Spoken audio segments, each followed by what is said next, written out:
আসসালামু আলাইকুম। সংবাদে আপনাদের সবাইকে স্বাগত জানাচ্ছি। আমি ফিরোজ তোহা। শুরুতেই আরবে কেবলস সংবাদ শিরোনাম। দখলদার ইসরায়েলি বাহিনী এবং নিরীহ ফিলিস্তিনি ও ইরানের মাঝে ভয়াবহ যুদ্ধ চলছে। আর এই মুহূর্তে আমাদের হাতে এসেছে যুদ্ধের সবথেকে গুরুত্বপূর্ণ তাজা আপডেট সংবাদ। প্রথমেই জানাবো, বাণিজ্যিক চাপের কাছে মাথা নত করবে না ইরান, বললেন মাসুদ পেজেশকিয়ান। ইরানের প্রেসিডেন্ট মাসুদ পেজেশকিয়ান বলেছেন, ইরান কখনোই যুক্তরাষ্ট্রের চাপের কাছে নতি স্বীকার করবে না। ইহুদিবাদী ইসরায়েল এবং যুক্তরাষ্ট্র যতই চাপ প্রয়োগ করুক, ইরান তার কর্মসূচি থেকে এক পা পিছপা হবে না। তিনি যুক্তরাষ্ট্র ও ইহুদিবাদী ইসরায়েলকে কঠোর হুঁশিয়ারি দিয়েছেন। এরপর জানাবো, জাতিসংঘের সতর্কবার্তা, পরবর্তী ৪৮ ঘণ্টায় গাজায় মারা যেতে পারে ১৪,০০০ নিরীহ শিশু। গাজায় দুর্যোগপূর্ণ মানবিক পরিস্থিতির মধ্যে জাতিসংঘ সতর্ক করেছে যে আগামী ৪৮ ঘণ্টায় পর্যাপ্ত ত্রাণ না পৌঁছালে ১৪,০০০ শিশু মৃত্যুর মুখে পড়তে পারে। আজ ব্রিটেনের বিবিসি রেডিও ৪-এ এক সাক্ষাৎকারে জাতিসংঘের মানবিক সহায়তা প্রধান টম ফ্লেচার বলেছেন, ইসরায়েল যে পরিমাণ ত্রাণ ঢুকতে দিচ্ছে তা পর্যাপ্ত নয়। এদিকে ইসরায়েলি পণ্য বয়কট করছে যুক্তরাজ্যের বৃহৎ খুচরা বিক্রয় প্রতিষ্ঠান। ফিলিস্তিনের অবরুদ্ধ গাজা উপত্যকায় চলমান নৃশংস হত্যাযজ্ঞের কারণে যুক্তরাজ্যের সবচেয়ে বড় সুপারমার্কেট ব্র্যান্ড কো অপ শীঘ্রই দখলদার ইসরায়েলের সব ধরনের পণ্য বয়কটের সিদ্ধান্ত নিয়েছে। যদি এই সিদ্ধান্ত বাস্তবায়ন হয়, তাহলে এটি হবে যুক্তরাজ্যে প্রথম কোনো খুচরা বিক্রয় প্রতিষ্ঠান যারা ইসরায়েলের সব পণ্য বয়কট করছে। খবর দ্য মিডল ইস্ট টাইমসের। জানাবো, ভারতীয় বিভিন্ন সংস্থার বিরুদ্ধে যুক্তরাষ্ট্রের ভিসা নিষেধাজ্ঞা। ভারতীয় যেসব ভ্রমণ সংস্থা সচেতনভাবে অবৈধ অভিবাসন সহায়তা করছে, সেসব সংস্থার মালিক ও কর্মকর্তা কর্মচারীদের বিরুদ্ধে ভিসা নিষেধাজ্ঞা আরোপ করেছে মার্কিন যুক্তরাষ্ট্র। আজ মার্কিন পররাষ্ট্র দপ্তরের এক বিবৃতিতেই তথ্য নিশ্চিত করা হয়েছে। খবর ইন্ডিয়া টুডের। এবং সর্বশেষ জানাবো, সরকার গায়ের জোরে ইশরাক হোসেনকে মেয়র হতে দিচ্ছে না, অভিযোগ রিজভির। বিএনপির সিনিয়র যুগ্ম মহাসচিব রুহুল কবির রিজভী বলেছেন, স্থানীয় সরকার উপদেষ্টা আসিফ মাহমুদ সজীব ভুঁইয়ার বয়স অনেক কম, হঠাৎ গুরুতর রাষ্ট্রীয় দায়িত্ব পেয়ে গেছেন তিনি, এজন্য তার কথাবার্তায় ভারসাম্যহীনতা রয়েছে। তিনি বলেন, জুলাই আন্দোলনে যারা আহত হয়েছে তাদের সবার চিকিৎসার খোঁজখবর নেওয়া উচিত এবং সরকারের উচিত গণহত্যাকারীদেরকে বিচারের আওতায় নিয়ে আসা, তা না করে তারা ইশরাক হোসেনকে নিয়ে পড়ে আছে। প্রিয় দর্শক, এতক্ষণ শুনছিলেন সংবাদ শিরোনাম, এবারে বিস্তারিত। তবে তার আগে বন্ধুরা, অনুরোধ থাকবে এই সংবাদটিতে একটি লাইক দিন।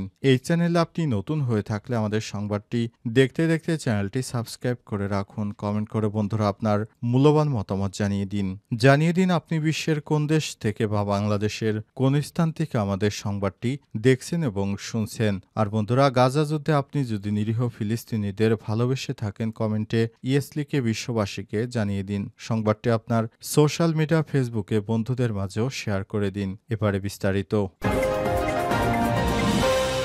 বাহ্যিক চাপের কাছে মাথা নত করবে না ইরান, বলেন ইরানের প্রেসিডেন্ট মাসুদ পেজেশকিয়ান।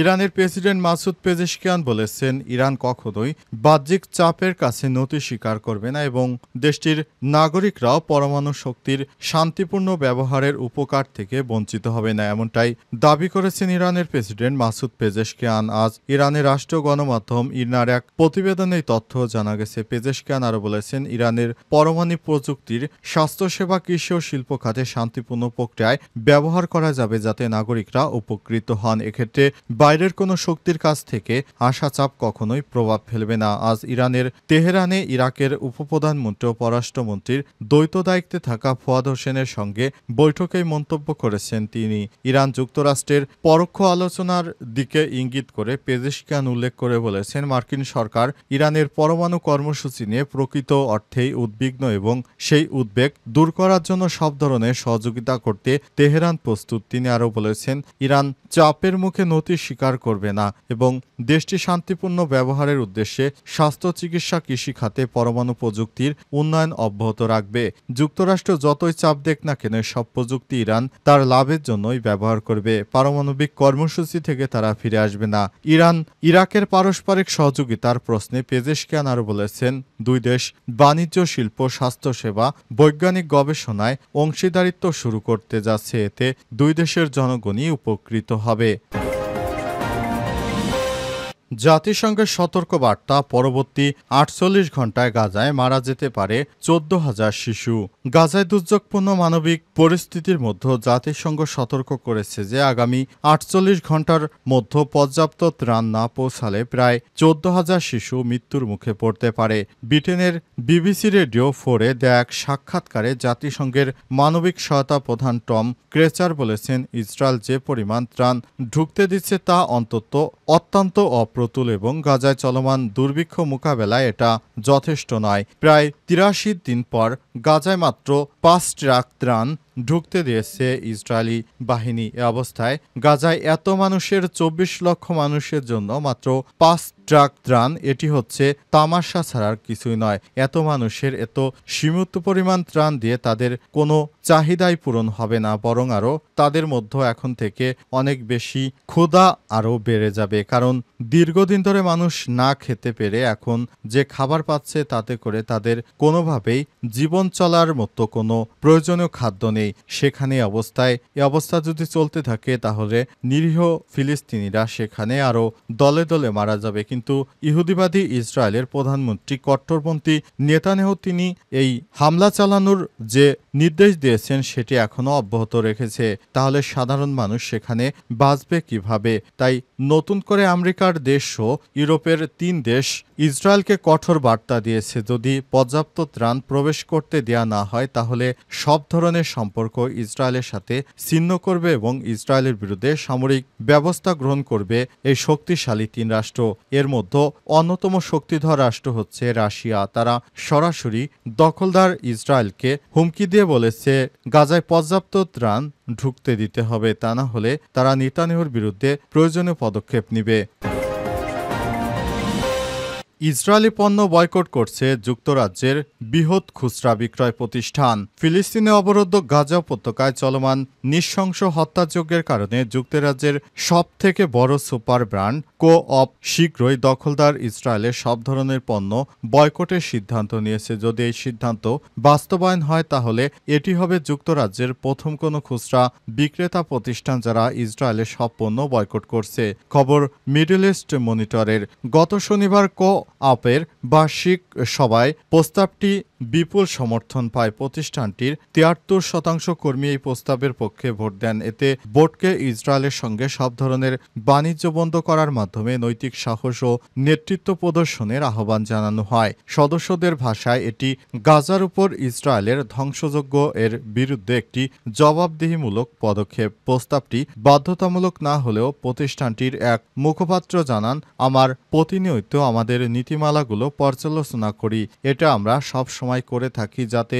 আমাদের সদস্যদের মূল্যবোধ, নীতিমালা এবং দৃষ্টিভঙ্গির সঠিক প্রতিফলন ঘটে। চলতি গ্রীষ্মের শেষ দিকে এই পর্যালোচনা শেষ হওয়ার কথা রয়েছে। এরপরই কো-অপ তাদের দোকান থেকে ইসরায়েলি পণ্য ফেলে দেবে। এই প্রস্তাবের পক্ষে কাজ করছে প্যালেস্টাইন সলিডারি ক্যাম্পেইন PSC নামের একটি সংগঠন। ভোটের ফলাফলকে তারা ফিলিস্তিনের প্রতি ব্যাপক জনসমর্থনের প্রতিফলন হিসেবে স্বাগত জানিয়েছে। এখন থেকে তারা দখলদার ইসরায়েলের কোনো পণ্য বিক্রি করবে না, বরং তাদের স্টকে যে মালামাল আছে সেগুলো তারা ফেলে দেওয়ার সিদ্ধান্ত নিয়েছে। সরকার গায়ের জোরে ইশরাককে মেয়র হতে দিচ্ছে না বললেন রিজভী।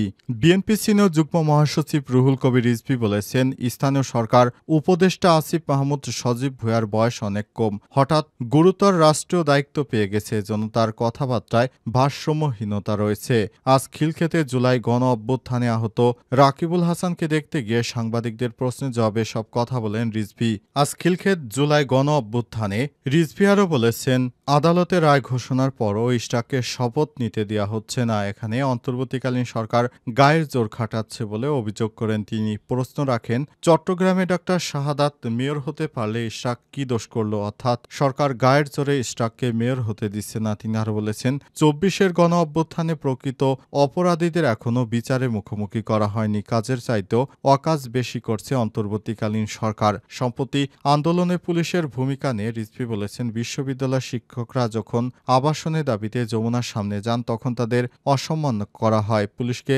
লেলিয়ে দেওয়া হয়েছে, অথচ শেখ হাসিনাও পুলিশ দিয়ে নির্যাতন করতেন। আমরা বিএনপি পরিবার এর আহ্বায়ক সাংবাদিক আতিকুর রহমান রুমনের সভাপতিত্বে আরও উপস্থিত ছিলেন আমরা বিএনপির পরিবার এর উপদেষ্টা ইঞ্জিনিয়ার আশরাফ উদ্দিন বকুল, মোহাম্মদ আবুল কাশেম, ইঞ্জিনিয়ার মোস্তফাই জামান সেলিম, আমরা বিএনপি পরিবারের সদস্য সচিব কৃষিবিদ মোকসেদুল মমিন মিঠুন, সদস্য মাসুদ রানা লিটন, মুস্তাকিম বিল্লাহ, ফরহাদ আলী সজীব, সাদাত হোসেনের সময় আহত রাকিবুল হাসানের শরীরের খোঁজখবর নেন বিএনপির পরিবার। এর প্রতিনিধি দলটি রাকিবুল এর মায়ের সঙ্গে কথা বলেছেন। তারা বিএনপির ভারপ্রাপ্ত চেয়ারম্যান তারেক রহমানের শুভেচ্ছা ও সহমর্মিতা বার্তা পৌঁছে দেয়া এবং যে কোনো প্রয়োজনে রাকিবুল হাসানের পাশে থাকার প্রত্যয় ব্যক্ত করেন নেতারা।